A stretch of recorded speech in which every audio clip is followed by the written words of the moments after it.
Hello साथियों, good morning सभी को। आप सभी का रेल माता स्टडी पॉइंट में स्वागत है। दोस्तों, 12 जनवरी 2025 की करंट अफेयर्स लेकर मैं उपस्थित हूँ आप सभी के सामने। आइए अपन आज के सभी करंट अफेयर्स के क्वेश्चन को देखते हैं। देखिए दोस्तों, पहला क्वेश्चन है, क्या है? पहला क्वेश्चन है कि भारत में स्वामी विवेकानंद की जयंती के उपलक्ष्य में हर वर्ष 12 जनवरी को राष्ट्रीय युवा दिवस नेशनल यूथ डे 2025 मनाया गया है। इस दिन को मनाने की शुरुआत वर्ष 1984 से की गई थी। महान संत और दार्शनिक स्वामी विवेकानंद का जन्म 12 जनवरी 1863 में हुआ था।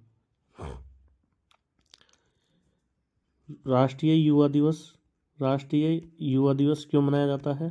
स्वामी विवेकानंद के जन्मदिन के उपलक्ष्य में राष्ट्रीय युवा दिवस मनाया जाता है। 1984 से स्टार्ट हुआ था। ठीक है दोस्तों, 12 जनवरी 1863 में स्वामी विवेकानंद जी का जन्म हुआ था। अगले क्वेश्चन की तरफ चलते हैं। भारत आधिकारिक सांख्यिकी के लिए बिग डेटा और डेटा साइंस पर संयुक्त राष्ट्र के विशेषज्ञों की समिति में शामिल हो गया है। बिग डेटा कौन से के लिए? बिग डेटा और डेटा साइंस और डेटा साइंस, बिग डेटा और डेटा साइंस के लिए संयुक्त राष्ट्र के विशेषज्ञों की समिति में शामिल हो गया। भारत आधिकारिक सांख्यिकी के लिए, किसके लिए? सांख्यिकी के लिए, स्टैटिस्टिक्स के लिए, स्टैटिस्टिक्स के लिए बिग डेटा और डेटा साइंस में शामिल हो गया है भारत। ठीक है दोस्तों, अगला क्वेश्चन है, केंद्रीय संस्कृति एवं पर्यटन मंत्री। केंद्रीय सांस्कृतिक और पर्यटन मंत्री कौन है? गज्जू बन्ना, गजेंद्र सिंह शेखावत जी ने शनिवार 11 जनवरी को कोलकाता के साइंस सिटी में जलवायु परिवर्तन पर एक कला गैलरी का उद्घाटन किया है। इस गैलरी का नाम ऑन द एज रखा गया है। पहले गए टर्मिनल में थे ये जल शक्ति मंत्री थे गए कार्यकाल में। अब की बार इनका मंत्रालय बदल दिया और कौन सा मंत्रालय दिया है? पर्यटन मंत्री, संस्कृति एवं पर्यटन मंत्रालय, संस्कृति या पर्यटन मंत्रालय दिया गया है। और संस्कृति और पर्यटन मंत्रालय ने गजेंद्र सिंह शेखावत जी ने कोलकाता के साइंस सिटी में, कहा? कोलकाता में क्या है? साइंस सिटी है। साइंस सिटी है, वहाँ घूमने जाते हैं मतलब पर्यटन का स्थल है और टिकट भी लगता है वहाँ पे। तो वहाँ पे एक गैलरी का उद्घाटन, कला गैलरी का उद्घाटन किया है ऑन द एज नाम की गैलरी का। ठीक है ना, किसका? ऑन द एज नाम की गैलरी का वहाँ पे उद्घाटन किया है। कहाँ किया है? कोलकाता के साइंस सिटी में गजेंद्र सिंह शेखावत जी ने ऑन द एज नाम की गैलरी का, आर्ट गैलरी का उद्घाटन किया है। आगे चलते हैं। केंद्रीय मंत्री पीयूष गोयल, ये कौन से हैं? एमएसएमई ने 11 जनवरी को नई दिल्ली में भारत क्लाइमेट फोरम 2025 में भारत क्लीनटेक मैन्युफैक्चरिंग प्लेटफॉर्म का शुभारंभ किया है। भारत क्लाइमेट फोरम 2025 में भारत क्लीनटेक मैन्युफैक्चरिंग प्लेटफॉर्म का शुभारंभ किया है। बता दें कि यह सौर, पवन, हाइड्रोजन और बैटरी भंडारण क्षेत्रों में भारत की क्लीनटेक मूल्य श्रृंखला को बढ़ाने के लिए डिजाइन की गई एक पहल है। क्या है? केंद्रीय मंत्री पीयूष गोयल जी ने, किसने? पीयूष गोयल जी ने क्या किया है? क्लाइमेट फोरम 2025, क्लाइमेट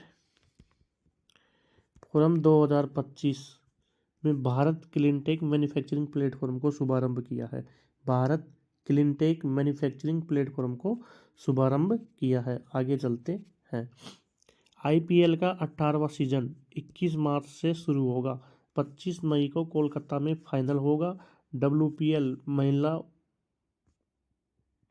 7 फरवरी से 4 वेन्यू पर खेला जाएगा। महिला का आईपीएल, डब्ल्यूपीएल, ठीक है ना। इंडियन प्रीमियर लीग और Women Premier League.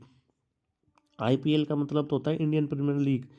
Indian Premier League का 18वां सीजन खेला जाएगा 2025 में। 18वां सीजन 2025 में खेला जाएगा, ठीक है ना। 17वां सीजन 2024 में खेला गया था। कोलकाता ने जीता था। किसने? कोलकाता नाइट राइड केकेआर ने जीता था। श्रेयस अय्यर इसके कप्तान थे और हैदराबाद को हराया था। सनराइजर हैदराबाद को हराया था। ठीक है दोस्तों, सनराइज हैदराबाद को हराया था। 10 टीमें होती हैं, 74 मैच होते हैं और आईपीएल का 18वां सीजन 21 मार्च से शुरू होगा। ठीक है, पिछले वाले में पर्पल कैप तो हर्षल पटेल को मिली थी। पर्पल कैप किसको मिली थी? पर्पल कैप हर्षल पटेल को मिली थी। और ऑरेंज कैप अपने विराट कोहली जी को मिली थी। ठीक है ना। आईपीएल 2025 का पहला मैच 21 मार्च को कोलकाता में खेला जाएगा। यहीं 25 मई को टूर्नामेंट का फाइनल भी होगा, यानी कि ओपनिंग भी कोलकाता में होगी और एंडिंग भी कोलकाता में होगी। ठीक है ना। 18वें आईपीएल के 18वें सीजन की ओपनिंग और एंडिंग दोनों कोलकाता में होगी। ठीक है। केकेआर ने कई बार जीता था, 2010 में जीता, 2014 में भी जीता था और 2024 में जीता था। 2 बार जीत लिया। ठीक है दोस्तों, आगे चलते हैं। लखनऊ सुपर जायंट्स ने ऋषभ पंत पर इतिहास की सबसे बड़ी बोली लगाई। ऋषभ पंत 27 करोड़ रुपए के बिके हैं इस बार। ठीक है ना। इतिहास का सबसे महंगा खिलाड़ी कौन है? ऋषभ पंत इतिहास का सबसे महंगा खिलाड़ी ऋषभ पंत है। उसके बाद में दूसरा सबसे महंगा खिलाड़ी श्रेयस अय्यर है। ऋषभ पंत किसका है? Lucknow super giants LKS Lucknow super giants ने ऋषभ पंत को 27 करोड़ रुपए में खरीदा, सबसे महंगा खिलाड़ी है। पंजाब किंग्स श्रेयस अय्यर दूसरा सबसे महंगा खिलाड़ी है। कोलकाता नाइट राइड ने वेंकटेश अय्यर पर 23.75 करोड़ का सबसे महंगा खिलाड़ी। तो पहला महंगा खिलाड़ी कौन है? सबसे महंगा ऋषभ पंत। दूसरे पर कौन है? श्रेयस अय्यर। और तीसरे पे कौन है? वेंकटेश। ठीक है दोस्तों, आगे चलते हैं। ट्रंप के शपथ ग्रहण समारोह में जयशंकर जी जाएंगे। जयशंकर जी क्या है? अपने विदेश मंत्री। ट्रंप के विदेश मंत्री जाएंगे। ट्रंप के शपथ समारोह में कब होगा? ट्रंप का शपथ समारोह 20 जनवरी को होगा, छुट्टी के दिन होगा। ठीक है ना। पहली बार ट्रंप के शपथ ग्रहण समारोह में जयशंकर जाएंगे। चीनी राष्ट्रपति को भी न्योता दिया है। वीआईपी टिकट खत्म हो चुके हैं और प्रोग्राम कमेटी ने 1400 करोड़ रुपए जुटा लिए हैं। टिकट बेच के 1400 करोड़ रुपए जुटा लिए भाइयों। आगे चलते हैं। 20 जनवरी को सोमवार को अमेरिका की राजधानी वाशिंगटन डीसी में दोपहर 12 बजे ट्रंप का शपथ ग्रहण होगा। इस दौरान अमेरिका सुप्रीम कोर्ट के चीफ जस्टिस जॉन रॉबर्ट्स उन्हें राष्ट्रपति पद की शपथ दिलाएंगे। कौन दिलाता है राष्ट्रपति की शपथ? चीफ जस्टिस दिलाता है, अमेरिका का चीफ जस्टिस सुप्रीम कोर्ट का। कौन है वहाँ का? John Roberts. 21वीं सदी में ऐसा पहली बार होगा जब कोई अमेरिकी राष्ट्रपति छुट्टी वाले दिन पद की शपथ लेगा। छुट्टी वाले दिन अमेरिकी राष्ट्रपति शपथ लेगा पहली बार। ट्रंप के अलावा जेडी वेंस को उपराष्ट्रपति पद की शपथ दिलाई जाएगी। जेडी वेंस को उपराष्ट्रपति पद की भी शपथ दिलाई जाएगी। किसको? जेडी वेंस को। आमतौर पर उपराष्ट्रपति को राष्ट्रपति से पहले शपथ दिलाई जाती है। वहाँ पे ये नियम है कि राष्ट्रपति को शपथ से पहले उपराष्ट्रपति को भी शपथ दिलाई जाती है। तो किसको? जेडी वेंस को उपराष्ट्रपति पद की शपथ दिलाई जाएगी और फिर ट्रंप को राष्ट्रपति पद की शपथ दिलाई जाएगी। और कौन दिलाएगा? Justice John Robert. कौन है ये? वहाँ की सुप्रीम कोर्ट के मुख्य न्यायाधीश। अमेरिका पहुंचकर भारतीय विदेश मंत्री एस जयशंकर ट्रंप प्रशासन में शामिल हो रहे मंत्रियों और तमाम देशों से आए नेताओं के साथ मुलाकात करेंगे। ट्रंप कौन से नंबर के राष्ट्रपति है? 47वें नंबर के राष्ट्रपति है। ट्रंप 47वें नंबर के राष्ट्रपति है। उपराष्ट्रपति जेडी वेंस को भी शपथ मिलेगी। 312 इलेक्टोरल वोट जीते, जबकि कमला हैरिस को 226 ही वोट मिले। डोनाल्ड ट्रंप ने 312 वोट जीते और कमला हैरिस को 226, और चाहिए कितने हैं? 270। ठीक है दोस्तों, तो इसलिए भूरिया अपना क्या बन गया? वहाँ का राष्ट्रपति बन गया। कल से ओपन होगा लक्ष्मी डेंटल का आईपीओ, यानी कि आज से लक्ष्मी डेंटल का आईपीओ होगा। तो आईपीओ 15 जनवरी तक बोली लगा सकेंगे निवेशक। मिनिमम इन्वेस्टमेंट करने वाले 14,124 रुपये। आईपीओ क्या होता है? पहले तो ये समझो कि आईपीओ क्या होता है।